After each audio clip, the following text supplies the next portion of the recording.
Hey everyone, and welcome to Sketching with Sarah. I'm Sarah, and this is part 3 of my Blob Art Challenge series. I love this art challenge because it's such a fun abstract art exercise that can really get you that art block help.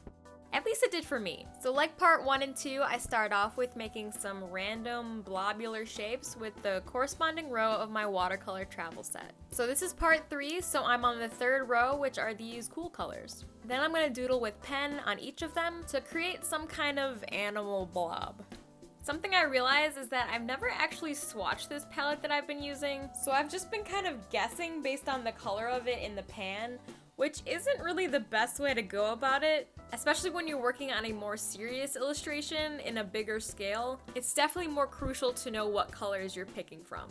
But I do think this is a fun way to swatch this palette, and I might do something like this for every palette I get in the future. For this first blob, I saw a really shy mouse creature with big sad eyes and a downward snoot, so I turned him into just that. This one I was immediately drawn to those two little pointy bits on the left and thought it could be a beak, but I was having trouble figuring out the rest of it, so I kept looking at those bits and realized they're kind of wispy. So I thought of a fox or a wolf because they have those wisps on their cheeks and their jaws.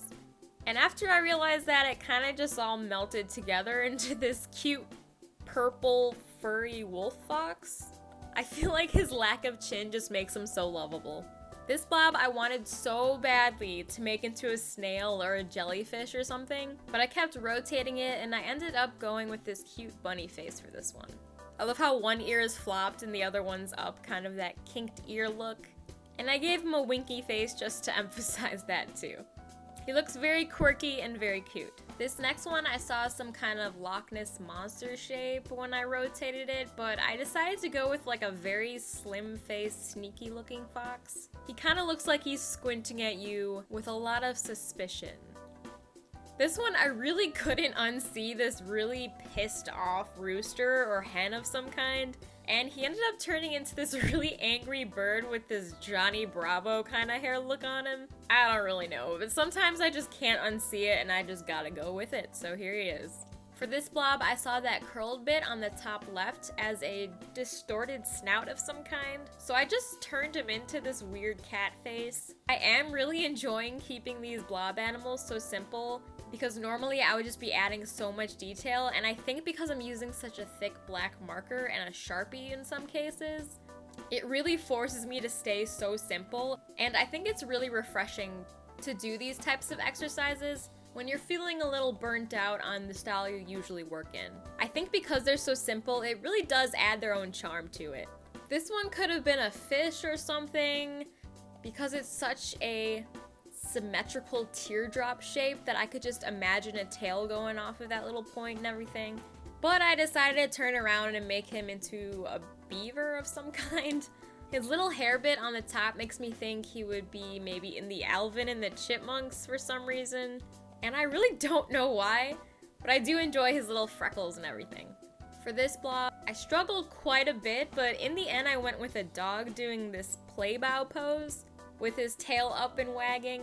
But it was challenging to get that across with such extreme proportions, but I think it's cute nonetheless. This one I knew I wanted to make it into a whale right away, and last minute I decided to turn it around and have more of a view from below looking up at it, and I think she turned out pretty cute. I love whales so much.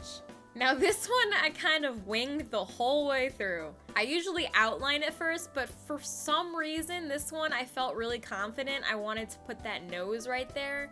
And I put it there without even really being set on what animal I saw in this blob. And because of that, I had to work with what I had from that point on. So it turned into this rabbit pointing its ears together? I don't know. This blob is a very simple round blob, and I kept seeing a snail no matter how I spun it, so here's a snail. This last blob screamed Loch Ness Monster vibes for me, with how wispy the shape is. So I kept it really flowy for this one to keep that shape very fluid. And I really didn't need to add much detail at all. It kind of just was the shape on its own. And I feel like just the outline and the definition on that fin really brought it together. This does it for part 3 of my Blob Art challenge series. There are 2 more rows of this watercolor set, and I feel like I'm definitely milking this challenge. But I really do enjoy doing these because it really exercises my creativity and gives me a break from drawing the art that I usually do that requires a lot of studies and reference drawing and more studies and planned compositions. With this, you can literally just do it as you go, and it's very refreshing, so I would really encourage you all to try it out. Whether you have art block and need help getting out of it, or you're just bored and looking for things to do, definitely try this challenge. I mean, I'm still not bored, and I've done this 3 times so far. But maybe it's because I'm easily entertained. If you enjoyed this video, please give it a like, subscribe, and leave a comment to let me know which of these blobs were your favorite. I'm also really curious to know if you guys saw any of these blobs as something completely different than what I made them to be. They are such abstract shapes, and I wouldn't be surprised if you guys saw anything different.